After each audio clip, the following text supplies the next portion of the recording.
हे यहोवा, तू क्यों दूर खड़ा रहता है? संकट के समय में क्यों छिपा रहता है? दुष्टों के अहंकार के कारण दीन मनुष्य खदेड़े जाते हैं, वे अपनी ही निकाली हुई युक्तियों में फंस जाएं।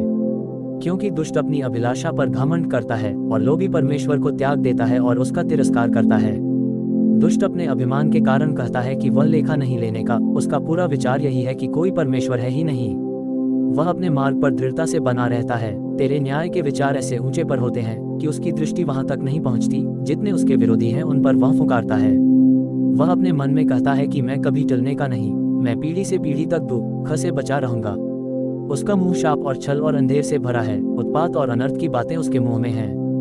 वह गांवों में घात लगाकर बैठा करता है और गुप्त स्थानों में निर्दोष को घात करता है। उसकी आंखें लाचार की घात में लगी रहती है।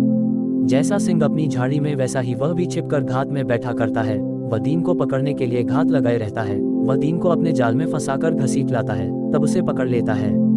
वह झुक जाता है और वह दुबक कर बैठता है और लाचार लोग उसके महाबली हाथों से पटके जाते हैं।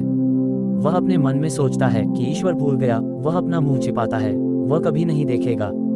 उठ हे यहोवा, हे ईश्वर, अपना हाथ बढ़ा और दीनों को न भूल। परमेश्वर को दुष्ट क्यों तुच्छ जानता है और अपने मन में कहता है कि तू लेखा न लेगा। तूने देख लिया है, क्योंकि तू उत्पात और कल्पाने पर दुष्टि रखता है, ताकि उसका पलटा अपने हाथ में रखे। लाचार अपने को तेरे हाथ में सौंपता है, अनाथों का तू ही सहायक रहा है। दुष्ट की भुजा को तोड़ डाल और दुर्जन की दुष्टता को ढूंढ ढूंढ कर निकाल, जब तक कि सब उसमें से दूर न हो जाए।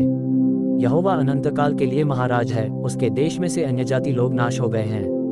हे यहोवा, तूने नम्र लोगों की अभिलाषा सुनी है, तू उनका मन तैयार करेगा। तू कान लगाकर सुनेगा कि अनाथ और पिसे हुए का न्याय करे, ताकि मनुष्य जो मिट्टी से बना है फिर भय दिखाने ना पाए।